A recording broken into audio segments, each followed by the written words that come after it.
Hello, welcome to Underlords Universe, and this is a place where we gather together to discuss things that inspire us to be creative, or at least some of us, I suppose. Uh, I'm Brian, the Raging River of Fear today. Brent down below, he's also my brother, and we're part of something called the Underlords of the Overworld, and we write and record music and stuff, but that's probably not why you're here. We'll talk more about that at the end if you're still with us.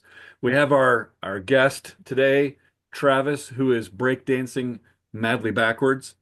And this is, yeah, we just like to get together virtually and talk music and other stuff occasionally because that's just what we do. And we're fans of the old classic Captain Beyond uh, band and their catalog, the short catalog that Captain Beyond did in the 1970s. So what we're going to do today is we're gonna be discussing the catalog chronologically, and then we're gonna give a rating or a ranking to those albums, and then we'll wrap it up, from there. That's what we're doing, right?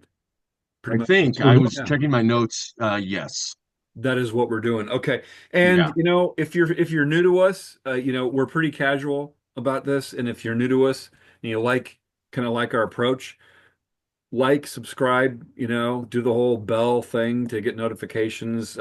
We don't put stuff up every single day, but when we do, yeah. Okay. So anyway, Captain Beyond. First thing I want to know from you guys is they're not the most obscure band in the world, but to the average listener, they're reasonably obscure. So before we get into the catalog, how did you guys get into them? Deep Purple. When I heard Shades of Deep Purple, Hmm. I basically, and then I'm reading about how just kind of unceremoniously Nick Simper and Rod Evans were just kicked out. Nick Simper immediately went on to a band, I think Warhorse. Hmm. And then Rod Evans, he just kind of disappeared for maybe about a year or two. And he sprouts back up, and I'm reading these things online about how it's like, yeah, it's so tragic that never happened.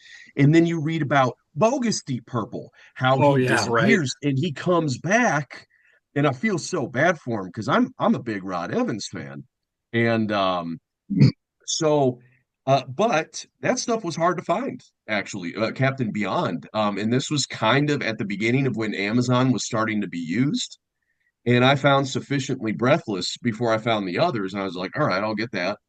I'll save my thoughts on that, and then from there I just kind of got everything. So Hmm. what about you guys? For me, I mean, I obviously you can tell I read a lot of music history, and I believe if my memory serves, I was reading this particular book on Deep Purple, and it references, like you mentioned, Warhorse, with Nick Simper, and um, references Captain Beyond, but I'd never heard them. And one day, my wife had the satellite radio on in the living room, and this song came on. I was in the kitchen and I heard this, and I was just like, "What the heck is that? Whatever that is, that's awesome."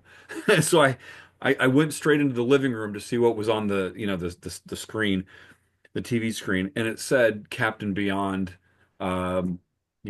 etc. I think it actually was Dancing Madly Backwards, and it just clicked. I was like, "That's it." I'd never heard them, but that's what I had been reading about in that book. And then shortly thereafter, Brent, you and I were in Chicago with hanging out with Mike, and we went to one of those music stores that we you regularly went to, and they had both copies they had copies of both the debut and Sufficiently Breathless, and I picked them up right away. And that was it for me. And but I don't know, Brent, if you had heard Captain Beyond before I did, or if No, the first time I heard him, we were on a road trip, one of our road trips to the Indy 500, and you brought the debut album, and that's the okay, first time I stood in the car, and I was like, "What? I was like, this is phenomenal." yeah, So see, yeah, okay, that's my recollection too. Now that you mention it, because um, I don't think, I picked up those discs in Chicago. I believe you were with me because we were, unless it was one of those times I was out there without you.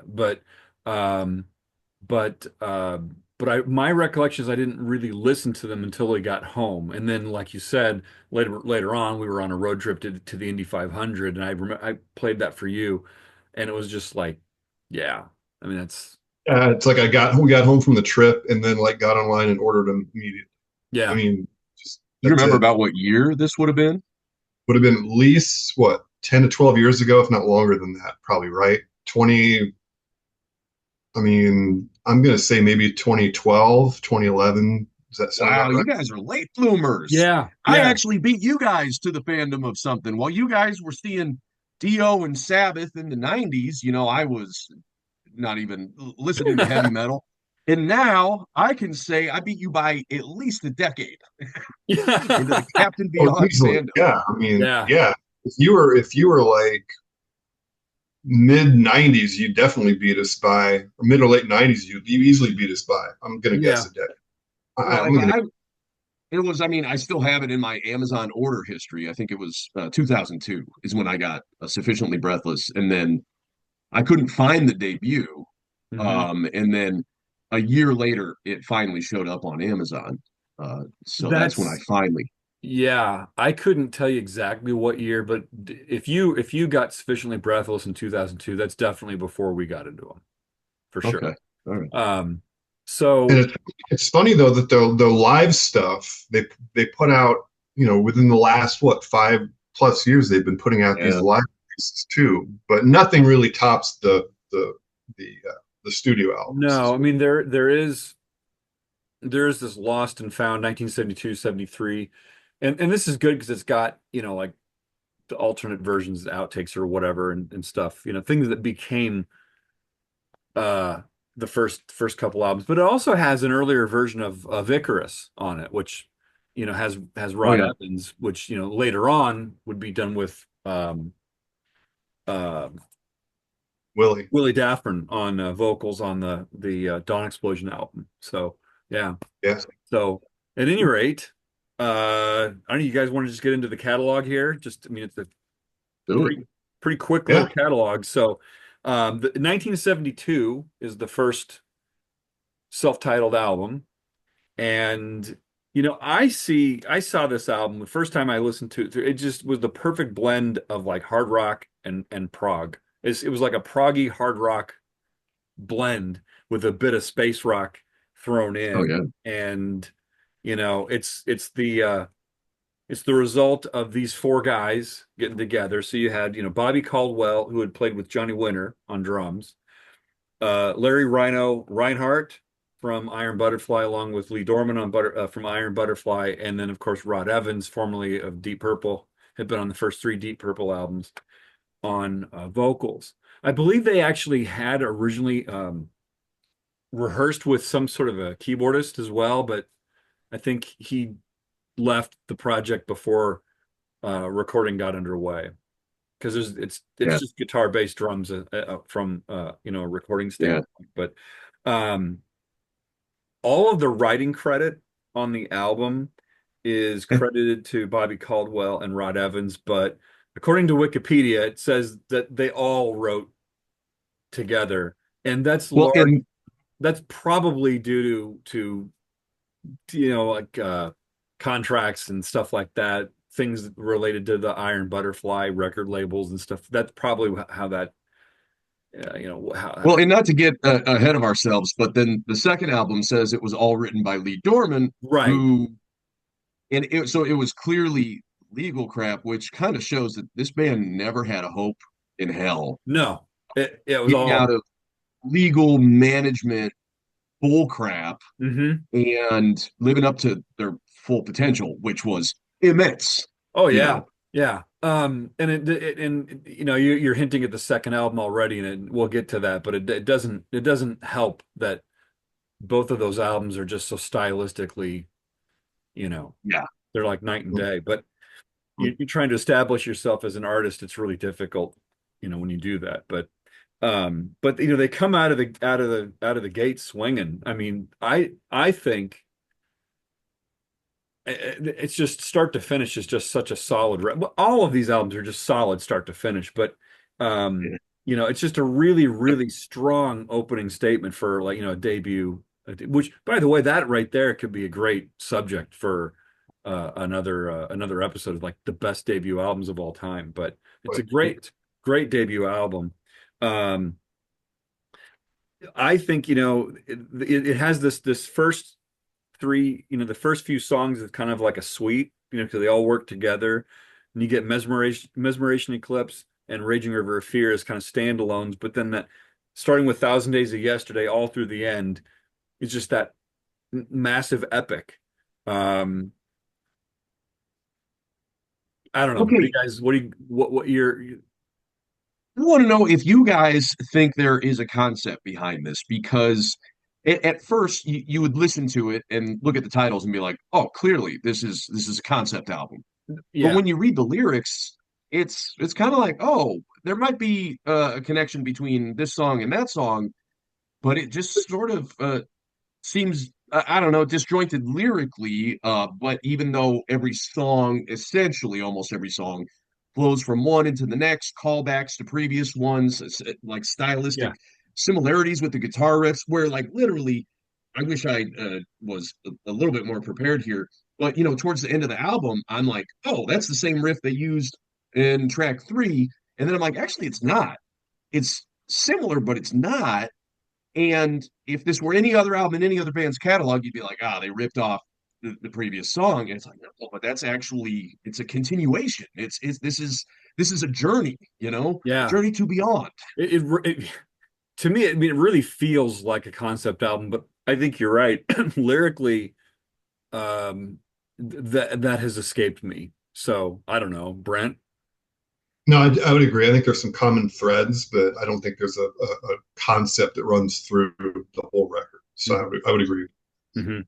I do think sonically, I mean, it's such a Phenomenal. it's such a Fender Strat as far as Rhino's guitar tones. It's just such a Strat sounding album. Like if someone were to say, to ask me like what's an album that really exemplifies the sound of a Stratocaster, I'd say the debut Captain Beyond record. It just has that really identifiable Strat uh, sound to it. It sounds great for a 72 album too. I mean, Oh yeah, yeah. I think it's produced for who produced it? I forgot to jot that down. Yeah, something I'd like to know. I don't know, but it is interesting. Like you mentioned the okay, they produced it as a band, but engineered by Wayne Daly.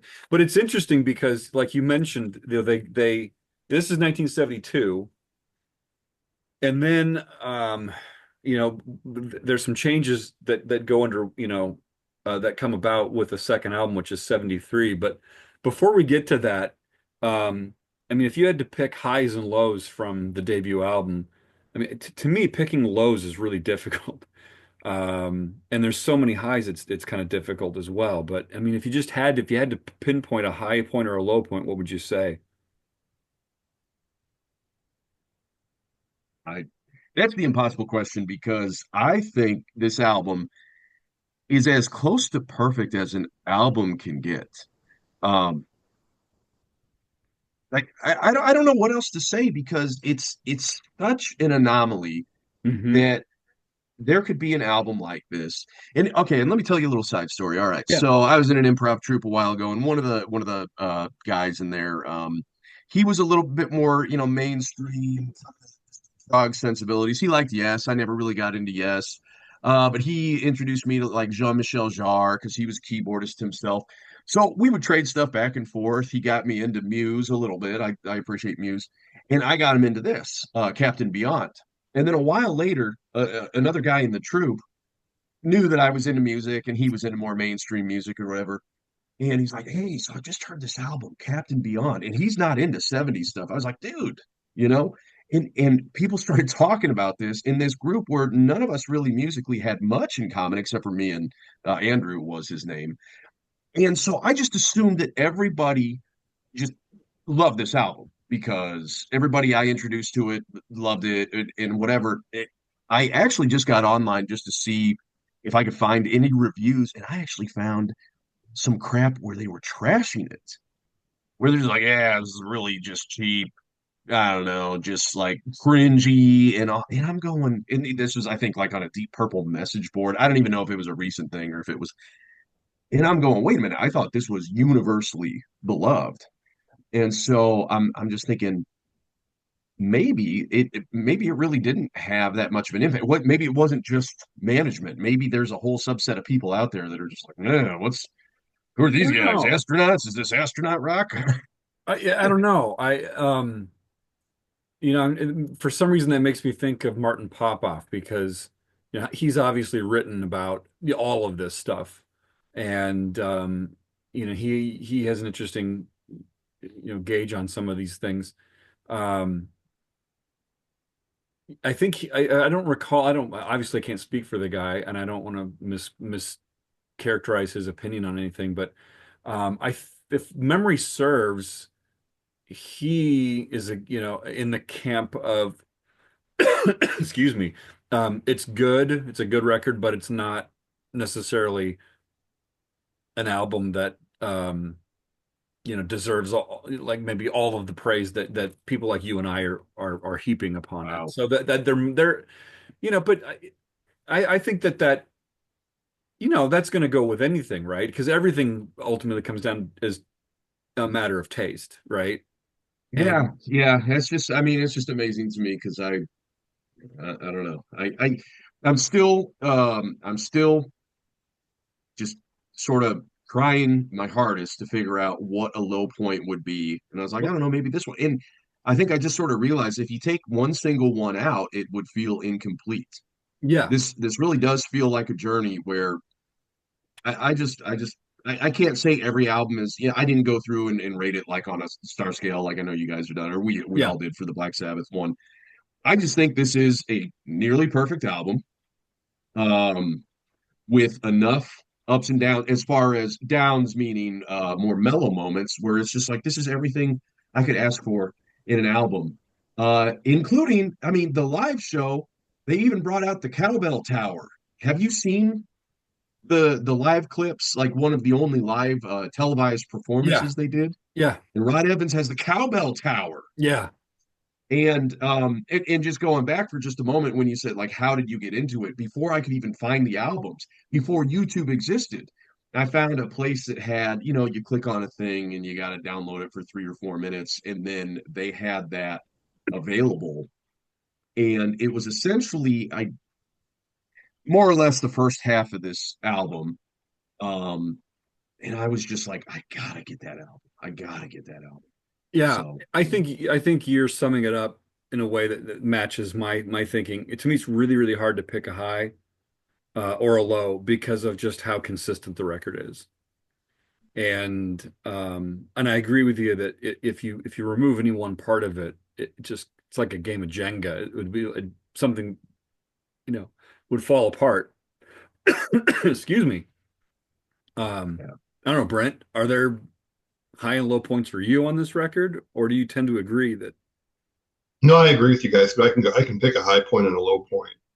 But for the record, I'll say that I have when I did my ratings system, I had six 5-star songs on the record, and nothing below a three. But I think the my favorite song would have to be Mesmerization Eclipse, just because that riff is so killer. So if I had to tell one person, hey, check out this record, here's one song, be sure to listen to this, that would be the one I would pick. Even though, like I said, I got six 5-star songs on this record. Hmm. And a weak track, it's not bad, but I would say Astro Lady. I'd pick that as probably a low point, but there is no low point on the record. It's all Yeah. great. We've oftentimes talked about how sequencing is important. I would say this record is sequenced perfect. Yeah. Uh, Killer riffs, light and shade, really cool mellow stuff like Myopic Void, if I pronounced that wrong. Killer riffs. You talk about the guitar tone, the production, the vocals. It's probably Oh, one of the best debut albums that I have in my catalog for sure. I'd like to say this too. I think that this is I think that Rod's vocal performance on this record destroys his vocal performances on the first three Deep Purple records. And that's not to say that his vocals on the first three Deep Purple albums are bad. I just think that on this album, he just sounds like he's got a greater range of um, there's just more personality. I hear I, a greater I range think in his voice. I think he has a command and a presence on this record Hmm. that's discernible. I And he think has it's some, like the he music really. brings out some grit. Sorry about that. He brings Yeah. out some grit in his vocals, which he really doesn't do a lot in Deep Purple, if at all. I don't know. Well, Correct. Yeah. that's like in a track like Mesmerization Eclipse, there is a little bit of that grittiness, when he Hmm. kind of really digs in. Um, but yeah, I think his vocals are really sell this record for me. The vocals are it's all great, but his vocals are really they stand out on this record. Yeah. So, that's 1972. By 1973, they have, their sophomore album, Sufficiently Breathless, and try to avoid the glare there. There you go. And Travis, you mentioned it a little bit ago that that Caldwell had left the band, and he left actually to join Rick Derringer, which just as a side note, it's kind of interesting because exactly 10 years later, Kiss would release Lick It Up, and the first song on that record, Exciter, the guitar solo was played by Rick Derringer. So there's a Kiss Captain Beyond Yeah. connection there for anybody who's Oh man. interested in that kind of thing. But so yeah, so It Bobby called, it yeah, I go think ahead. it was right around that time also Rick Derringer was writing the song Real American, which would go to be used as Hulk Hogan's entrance theme. Oh, no kidding. Oh, Yeah. I didn't know And that. a weird aside is that originally that was when they started using music for wrestlers' entrances, and it was going to be used for just some cheap tag team called the U.S. Express. And Hulk Hogan had a cheap Rocky knockoff since he was in Rocky 3. And eventually they're like, oh, maybe we should just use this one. And it's like the final piece of the puzzle. We won't get into Hulk Hogan or whatever, but But and then Rick Derringer, he still plays that in concert. oh, no Real kidding. American. Yeah. It's interesting though that to me what is interesting about all of this stuff is the connections. I mean, it's one thing to say, oh, well, yeah, Captain Beyond's connected to Iron Butterfly, connected to Deep Purple. Yeah, okay. But, connected to Rick Derringer, who then in its own kind of slight way was connected to Kiss. Or in this case, um, because they expanded the band from a four-piece into a six-piece. They added a percussionist, added, obviously they had to replace Caldwell on drums, but they added a keyboard player who's the keyboard player on Sufficiently Breathless is Reese Winans, who ended up playing in Stevie Ray Vaughan's band Double Trouble, and he now plays regularly with Joe Bonamassa. I didn't know that. Yeah. Was he with Stevie Ray Vaughan the night that Stevie Ray Vaughan died? I don't know that. I don't know that. But maybe if somebody knows and they're watching this, they can comment and put a comment down below to that And effect.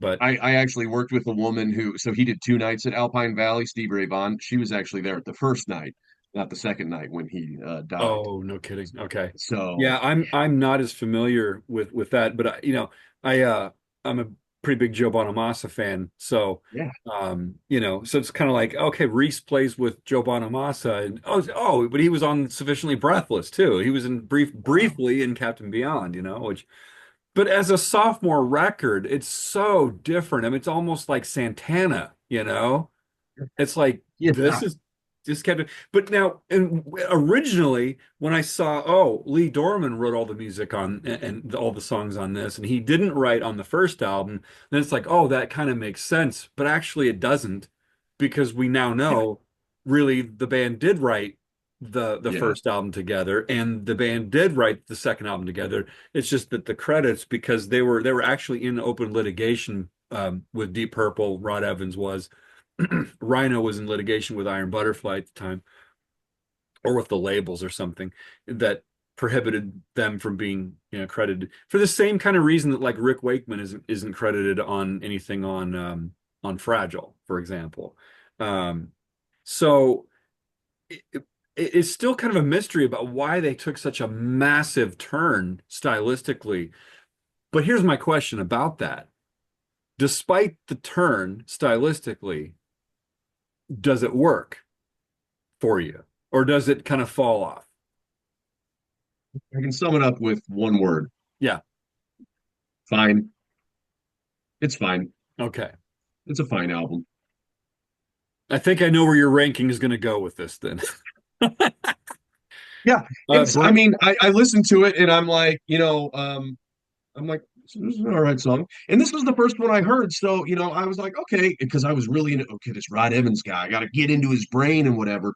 And I heard this and I'm like, oh, okay, you know, this is lighter than Deep Purple was for the most part. Um, Evil Men at first, I was like, okay, here we go. But now I don't dig that song as much. It's too funky. I don't like a lot of the funky stuff.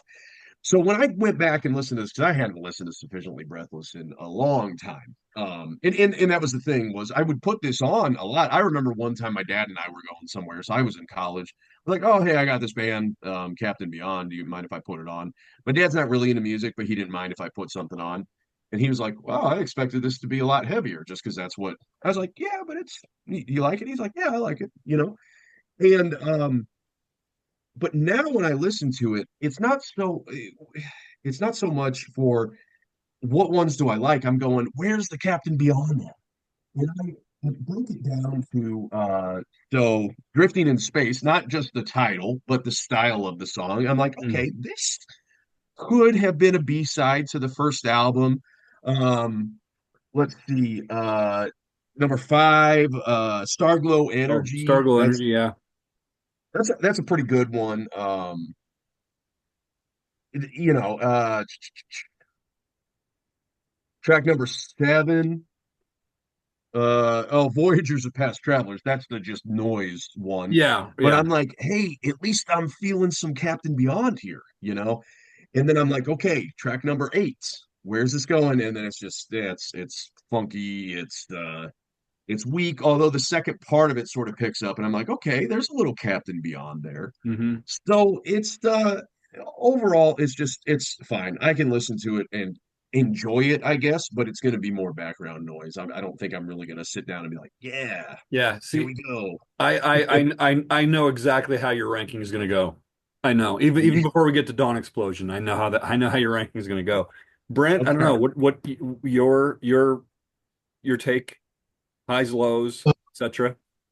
I say, well, it, it, it's it's consistent and good, but it's not as good as the debut.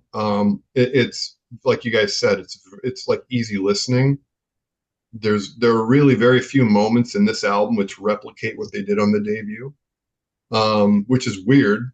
I mean, it's almost like it's a completely different band that did this record. But I would say the high point is the title track. I think that's a fantastic song. I love that. I love the title track. Second favorite song, I do like Evil Men. I think the riff's really cool. It's a cool riff, but it's kind of laid back and it just kind of slithers through the song. Yeah. I like that quite a bit.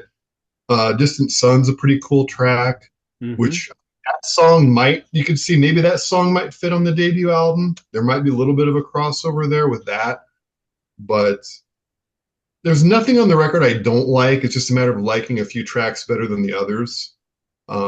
Bright Blue Tango, it's okay. I didn't give anything on this album anything less than a three, but I have one, two, three, four, five, six of the tracks are in the three or three and a half range. So it's kind Oh. of more middle of the road for me.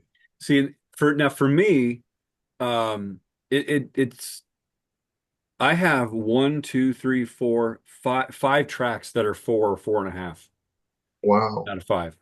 Yep. I There you have, go with those curveballs. I Hmm. have Yep.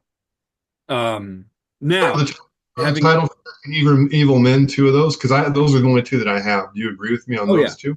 yeah, for sure. But I also love Bright Blue Tango. I love Drifting in Space. You mentioned Drifting Sun. Um, but here's the thing. You said you had how many fives did you have on the debut? 6. I have eight. Okay, we're close. And that's not and keep in mind some of the others are four and a half, right? So um now I do think that this album is slightly less consistent, style aside. I think it does have a little bit more of a peaks and valleys. Travis, you mentioned Voyages of Past Travelers. It's like that's just kind of almost a throwaway, kind of thing. Um, Um I liked it. I was just like, yes, more of this. Just make me feel like, there's colorful lights coming down and there's a big cowbell tower and I don't know. well, to me, I think both albums are actually really strong. To me, this is a good example of what's my mood. I'm probably more likely to be in the debut album mood than I am the Sufficiently Breathless mood. But so when I'm in the mood for Sufficiently Breathless, I think it's a great record. So I also I love the artwork, the cover of that. It just is so it's Cool, but it's kind of hard on the eyes. Like to read the logo Oh with the, yeah. it oh kind of yeah, makes. for sure. And let me say, I do most of my listening in the car, and I've got like, so it's got the touch screen, so the album comes up and Yeah. whatever. And it's just, it is hard on the eyes. I'm looking at that going, really? Well, You go from this to this, it, and it sets the mood in kind of a bad way. it's kind of interesting. I took it out to avoid the glare, but like that devil guy right there, Yeah. Mhm. I used to have a cast iron figurine of a devil in that exact same, almost that exact same pose, with wings, tail, and everything. Um, Josh has one. So Okay. yeah, if I still had it, I would have brought it up as a prop, but I sold mine. So, And the but that's back, really hard trying to read the song titles with the bricks behind it. Oh yeah. yeah, that's It's Maybe strange. if it wasn't bricks, I mean, it is cool in some ways, but Yeah. It- yeah. I don't know. I I do mean, like the windows of the building, how you can see like the cosmos or the universe or whatever. That is cool. It still has that cosmic vibe to it, which is pretty cool. Yeah. I don't know for sure, but it makes me wonder if the vinyl version, when you slipped it out, if it had little like windows, kind of like physical graffiti. oh, I I don't know doubt for it. I sure. doubt they had the budget for that. Well, that's what I was thinking the same thing because Capricorn Records, it's not like they were on a real big label, but I don't know. And so here's the other thing. This was fraught with difficulty where I can't remember if I seem to remember Rod may have left the band and come back and then left the band again before they were even done. Like he did his vocals and then they're like, all right, we'll finish it up. And then they're like, hey, Rod. And he's like, no, I'm done. Like apparently his wife was like, I'm done with the rock and roll lifestyle. You're either married to me or you're married to the band. And he's like, well, crap, I'll go back and work in a hospital. I was gonna And say, he I think he ended up working. That's what I had heard or read somewhere, but Yeah, it was like an X-ray tech or something like that. And I think that's what he did after Deep Purple. That's kind of the mhm. space between, when he left in 69 and 72. And he was living in America. So this is primarily American. Is everybody else American in this? Yeah, Rhino yeah. is Southern and Hmm. okay. And he had never moved back to England after that, I don't think. Well, And yeah, I think that's correct. And what's funny, if you look on YouTube, and I can't remember how I found this, there's a guy that works in the medical profession. Now he's actually working on like insurance logistics, like making sure you get your insurance payout for certain things. And he's kind of like a consultant. He is in his 70s. Um, and his name is Rod Evans, and he's British. He has a British accent, and I think he is living in Oregon or something like that. I'm like, wait a minute, did I just find Rod Evans? He doesn't really look like Rod Evans, but I don't think I'll be looking at all the same when I'm 70. Yeah, So, no kidding, right? Yeah. and I just I didn't, but I just wanted to be like, hey Rod, if this is you, thanks for everything. I respect your privacy. You're awesome. But it's like I really do love him as a vocalist in Deep Purple. I think the change was necessary, Ian Gillan obviously took them to new heights, but I really love Shades of Deep Purple. The next two have their highs and lows, but I just think Rod Evans got such a raw deal, and I don't know. Yeah, well, Makes me tell sad. you what, that's a road we can go down because at some point we're going to be doing the Deep Purple stuff. So, Okay. you know, Hey, um, I will say, or maybe we should get into this when we get into the next one, but Rhino is another just kind of anomaly, and he passed away, several years ago. yeah, And it's like after Captain Beyond, he didn't do like he has this whole list of bands. So I was like, you know what? I'm gonna try to find some Rhino stuff that he did. And he would play shows down, and I think he lived in Florida Florida. or whatever. Yeah. And he was constantly playing shows. I'm sure he was playing to clubs that were, I don't know, 20 or 30 people or Yeah. something like that. It's kind Well, of what it seemed like. to that point, Bobby Caldwell he still has a version of Captain Beyond going right now, and he's based in Yeah. Florida too. Okay. Yeah. Yeah. And I think they played in Chicago not too long ago, and I couldn't make it. I'm Mm. like, dude, I'll go see them, even if it's just Bobby Oh, Caldwell. I would Like, too. Yeah. I I did see some of the videos, and it didn't seem like they had any of the same sort of soul, of the original. And and they don't have much of their own identity because they haven't released any. Well, I take that back. There was I a think, yeah. and There I was couldn't find it. right. Yeah. Yeah, they when was it, like 2000 or something? It was a four track. Yeah. I'd have to double check exactly when it came out, but yeah, it was just I don't think it was just a digital thing, so maybe a It might little have later been. than that, but But I um, try to, a lot of times I'll find like this album of just whoever, and it turns out it's like they literally just manufactured it themselves, and mhm. and you have to find their email, and they go like, oh wow, haven't gotten a message like this for a while. Be happy to send it to you, PayPal, whatever. And I was hoping to find that with some of Rhino's stuff, but so Yeah, far no luck. as far as I know, he kind of, really went into obscurity after the Captain Beyond stuff. They did, I they did kind of resurrect in 77. And so they get 72 for the first album, 73 for Sufficiently Breathless. They go through this kind of weird lineup change and a huge stylistic change from the first to the second album. Bobby Caldwell comes back. They tried to get Rod Evans back. But it's like you've got a 4 year gap here. You're on a smaller label to begin with, so the odds are really stacked against him. But they get Willie Daffern on vocals, and they do Dawn Explosion. So um, a little bit of a change in sound from a vocal perspective, but in a way, it's a little bit more back to what the original band was in terms of the style. Hmm. So, Brent, you wanna start us off your thoughts on Dawn Explosion? Sure. I think this is, again, from top to bottom, I think it's a really solid record. Really no low points per se. And again, by that I mean that there's no song on here that I would skip, or there's nothing on here that I find objectionable or subpar. Yeah. So they while it doesn't meet the greatness of the debut album, I think it's just as good, if not better, than Sufficiently Breathless. I find that it's more of there's got more riffs. There's more heavier guitar work on this record than the previous record. I think we'd all agree with that. That doesn't necessarily mean it's better, but stylistically, like you mentioned, it's a return to kind of to the more of the space rock and the rock, just the rock and roll roots. I think you said Sufficiently Breathless is more like Santana, and this is not Santana. Um, but my my favorite song would have to be Fantasy. That's probably one of my top five Captain Beyond songs that I like, period. I think that song is fantastic. It's got a killer riff, great vocal.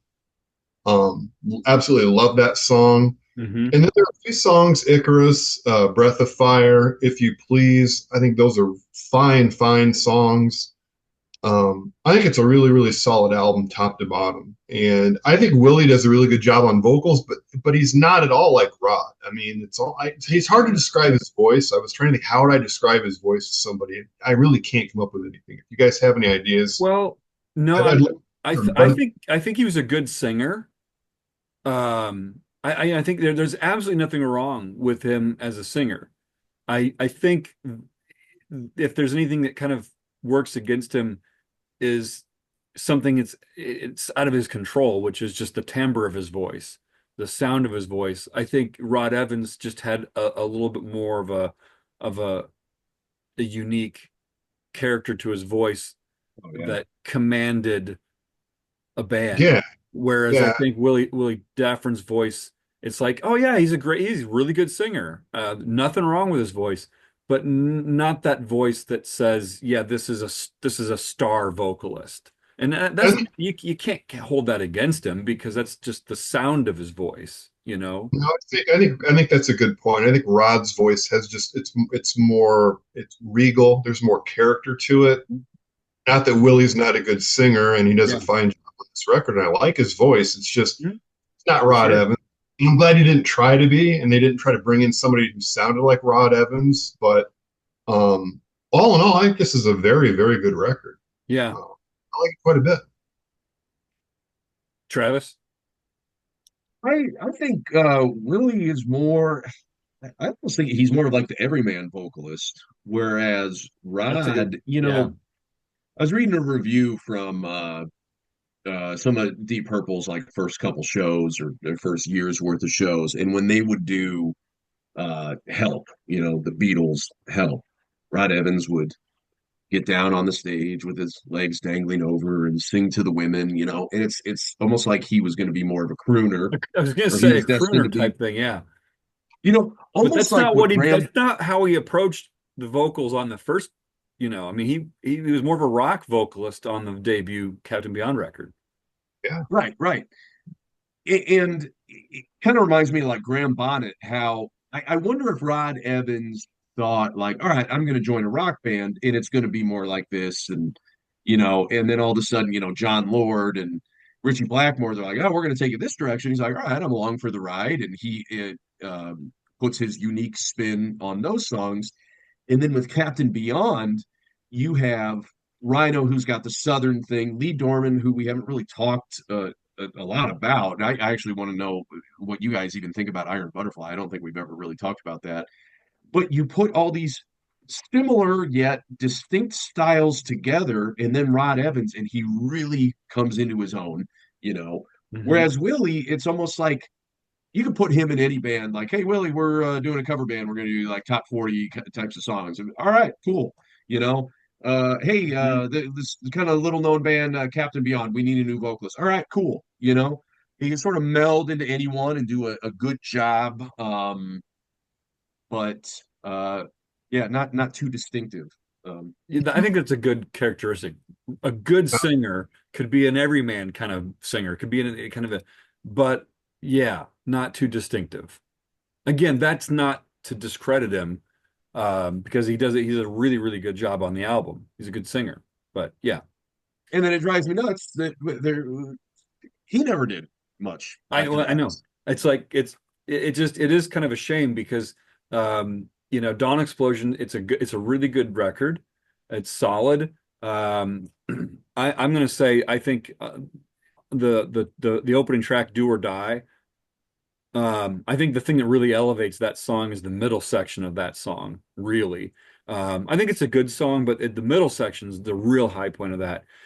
Now, Icarus, it's interesting. Right at about the 3 minute and 25-second mark on Icarus, there's a riff that really harkens back to Dancing Madly Backwards. Oh yeah, It's like, okay, it's almost like they're purposely saying, okay, we're gonna kind of go back to where for this that sounds here for that band again. with that yeah, band again. exactly. Yeah, yeah, We're gonna ditch the brick wall. We're gonna put a medieval but futuristic spaceman Yeah, right. flying Because through a void. right, there's a much greater continuity in terms of Yeah. cover art and everything. Yeah, I think that's if I have to go back and compare it again, but I think it's in a different key. But it's the riff is like, okay, that's you're taking Dancing Madly backwards there, and And um, I was like, that's one where I'm kind of like, is this a ripoff? But then, kind of like what I said with the first one, where they go back to this riff that's similar or whatever. I'm like, well, that's not a ripoff because this just flows. It's almost like it's one continuous song. So if they want to do that and call back to one of the greatest albums I have in my collection, then by all means do that. yeah, Don't Right. overdo it, but yeah, go ahead and do that. And they don't overdo it, although no, there's a they couple don't. other parts No, where, yeah, I mean, where I'm definitely like, well, here you go ahead, and then I got other. yeah. Sweet Dreams drops a little bit for me. I think it's a nice enough song, but it just to me just feels like it doesn't really go anywhere. Brent, I agree with you. I think Fantasy is a high point on the record. Great riff. Great. Oh, It just kind of has a it just the rhythm of it feels good. It just yeah. Um, One thing I think is kind of an annoyance though on this record. Um, is that the sequence is the same as the vinyl, but the tracking is slightly different in the sense that like the original vinyl album had 8 tracks, 8 songs, but they break up Breath of Fire on this into part one and part two, mhm. which and then with Oblivion, you get Space Interlude, Oblivion, and then the Space Reprise, and on the original vinyl, that was 1 track. Mhm. And I think it's a bit of a cheap thing to just, it's almost like when you're looking at the album and you go, oh, there's And X number of, tracks here. Oh, well, Space Interlude is a track and Oblivion is a track and then and it's like, well, actually they really are just, it's a suite that fits together. So that kind of, I don't know, it just kind of annoys me a little bit when they do that on albums. Um, So it's really, really more of like an eight song record than it is an 11 song record. That in my judgment, but whatever. Um, Ultimately, it would what it comes down to is the music good, right? Um, I do think Space Interlude it's not quite FX from Sabbath's Volume 4, but could be. yeah, it kind of it the things like that and to give those little things their own track um seems almost like a bit of a gimmick. Again, if you're just looking at the album and you go, oh, there's a song there called Space Interlude, and it's like, well, it's not really a song. To me, I do appreciate the fact that they're tracked differently, so you can just skip right past it. But if I were in charge of the back uh track listing, I would use a different font for Mm. for pieces like that to indicate that it's not really a proper song, if that makes any sense. Well, at least they called it an interlude. We'll give them credit. Yeah, yeah, right. It's true. Yeah. But Yeah, the end. I'm if I'm nitpicking things like that, then it's because that there's not a whole lot to really nitpick on the album itself, other than, like I said, I think Sweet Dreams is a little bit of a lower point. But man, I mean, Breath of Fire is really that's great. Fantasy's great. Um, I'll say Midnight Memories is maybe a lower point as well. You Um, like it, please? I do. I think that's a pretty good song. I like if you that. please, yeah, I gave that a 3.5, which is all right, I messed up and I'm blanking on the titles because I just saw my notes put the track number, which was stupid given what we just talked about. Is If You Please the one where it's like you can be what you want to be, deep yeah. sea Yeah, diver, race car driver. yeah. That is cheesy as hell, and I love Yeah, it. right, I And know. it's great. That riff is so Yeah, simple but cool and yeah, earwormy. It's catchy. It's yeah, it's Yeah, really I was singing it to my daughter, and Charlotte she goes, what is that? I was like, oh, it's Captain Beyond. Just taxi driver, deep sea diver, something like that. yeah, race something. car Yeah, driver. I mean, yeah, Taxi. it's. I don't know. Yeah, race But car, then, diver, yeah. But track 9, which I think is Oblivion, Oblivion. is that the one where it just all of a sudden out of nowhere just picks up and like that one? Um, well, so track 9 is Space Interlude, which goes into Oblivion, which would be track 10. Space Reprise would be 11. Oh, you know what? You guys have different track. I read about this on Wikipedia. Hmm. Um, Mine has 9 tracks total. Oh, it does. Yeah, Okay. and you were saying, okay, Breath of Fire Part 1 and 2 is split up for you. It's not for me. Okay. Yes, not from. It's listed on mine as it's Breath of Fire Part One and Part Two. I think it's What all one. what's the Yeah. label? What's the label for you for Communique Records, Mine's, Canada. mine's Friday Music. Okay. Okay, that explains it. Yeah, Oh, okay. you know what, Brent? It's funny. I think you're right because mine is Friday music as well. I think you're right on the CD. When I was actually listening to it again, getting some notes down for this, I think it's different yet again on the streaming on Spotify. Probably, yeah. That's where Breath of Fire is divided into separate tracks. I think it is this. I think it's one track on the CD. You're right. Correct. I stand corrected. My bad. Um, so But the yeah, end of the record is a suite. The end of the record, no matter what, it's actually a suite of songs that really they kind of cheese it out a little bit by making it look like there's actually individual yeah. tracks. It's really But not. I Okay, think so I have it list even though so I have this put on my phone and I've got now this is weird because I don't know if you can see that. I've only got 8 tracks on the CD, but there's 9 tracks when you play it. yeah. So I have Space Interlude listed as number 9, Oblivion listed as number 8. Okay. Hmm. Um, but I do not have Space Interlude listed at all on this. It says Oblivion, and then that's that. So I don't, yeah. Anyway, Yeah. so Anyway. Oblivion, if my what it ripped to in iTunes and whatever, if that is correct, then Oblivion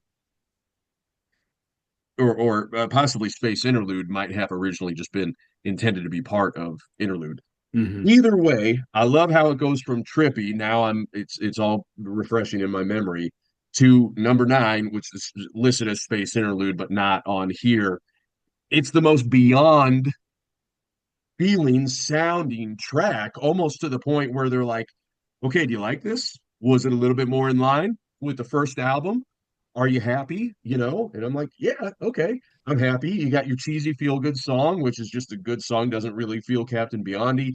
You got Icarus, which feels pretty Captain Beyondy, and then you get to the end with the trippy ending, and you're going, and then track 9 for me, Space Interlude, where it just all of a sudden feels like this is literally left over from the first sessions to me, and it's almost like they're saying, if you like this, wait until 1978 when we come up with our follow-up album, And and which, then yeah, and that's the shame because I think this band, despite the slight lineup changes from album to album, I think that it's a shame that they didn't do a fourth record, let alone a fifth or a sixth or something. oh, I know. I mean, this is a band that was okay, maybe not the greatest band in the history of the world, uh, but certainly good enough that they should have had more recognition and more success than they did.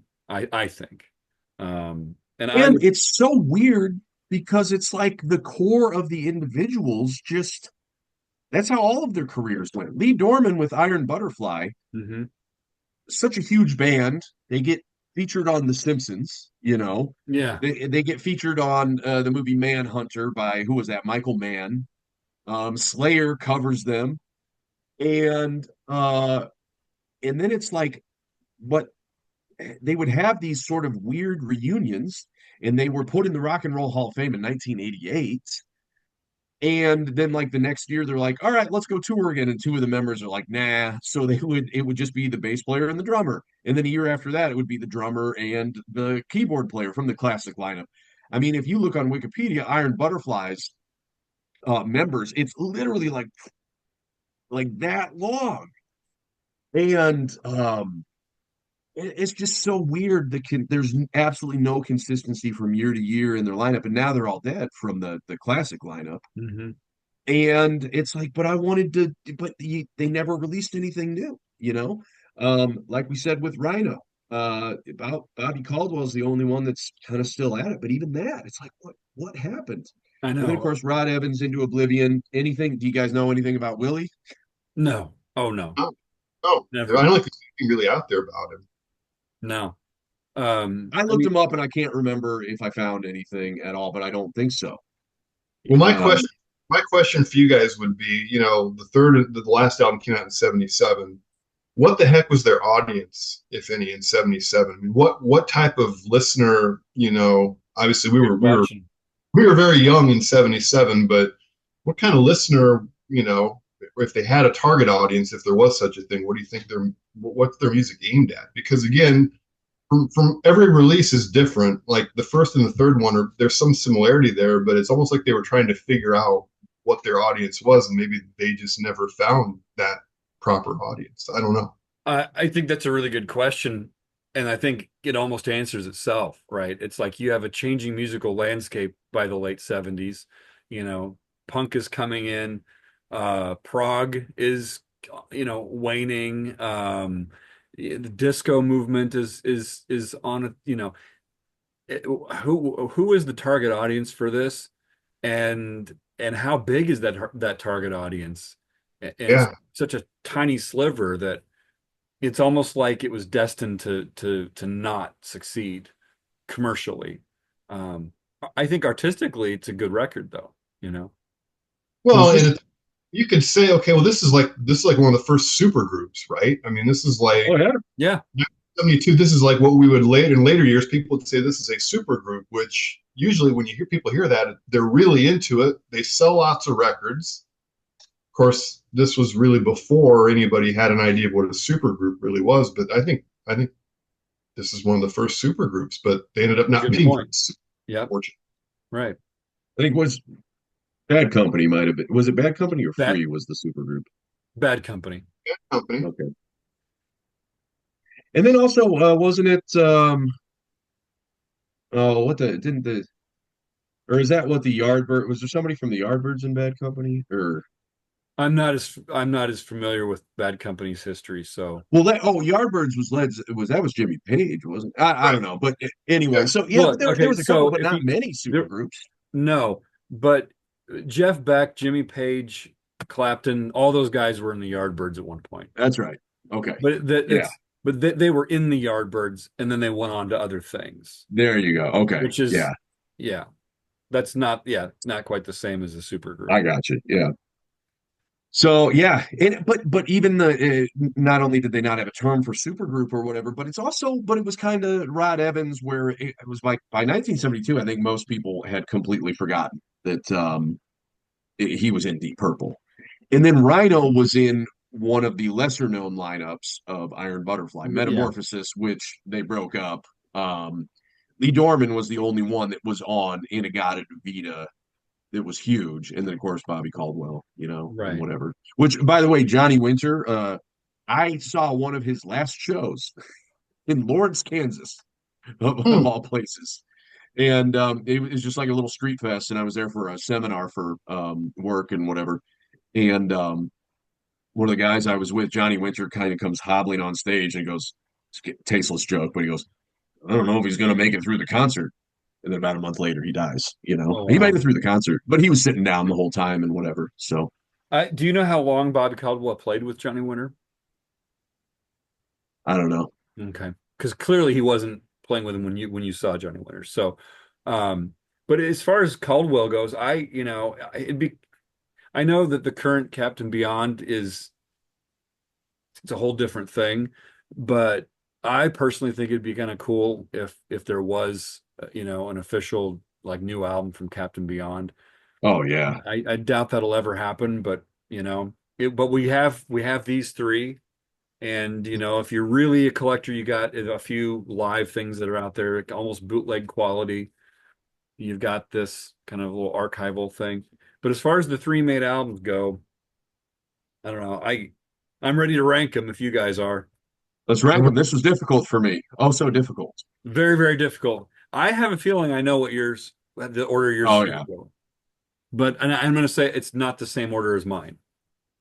See, Brent, I that's don't know. you and your curveballs. Brent, yours is more of a question mark for me. So, Okay. all right. Coming in at number 3 for me, for you guys, you ready to go? Dawn Explosion. Hmm. Yeah, I saw that look. I saw that look. Hey, If anybody, this is the same guy that prefers the Peter Criss 1978 solo album. to what? So, Prefers it to what?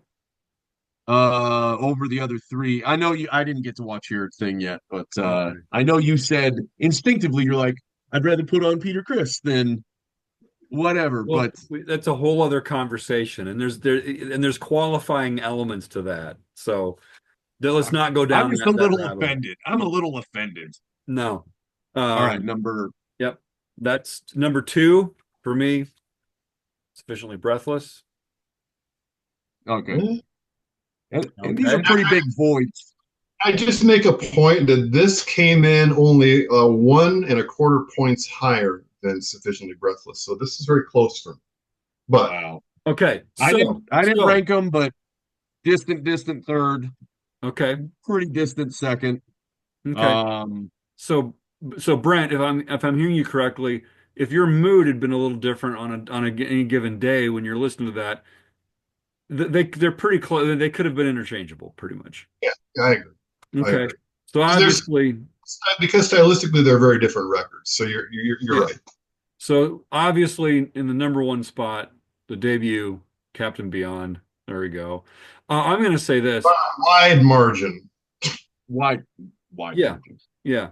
Um, these are wide margins for me as well. For me, Dawn Explosion came in at 64.5%, Sufficiently Breathless 77.5%, 93.84% for the debut, which to me, this album is a desert island album. If I could only pick like 20 albums to take to a desert island, this would be one of them. So there you go. Any final thoughts from you guys? Um, no, I would agree. I think the debut is one of the best debut albums that's ever been recorded, and maybe we do need to do a or an episode where we pick maybe our 5 favorite debut albums, and We this can might do be that. one of them for all of us. Yeah. I mean, I don't know about debut albums, but it is one of, I think, the best albums Yeah, out there. That's fair too. sure.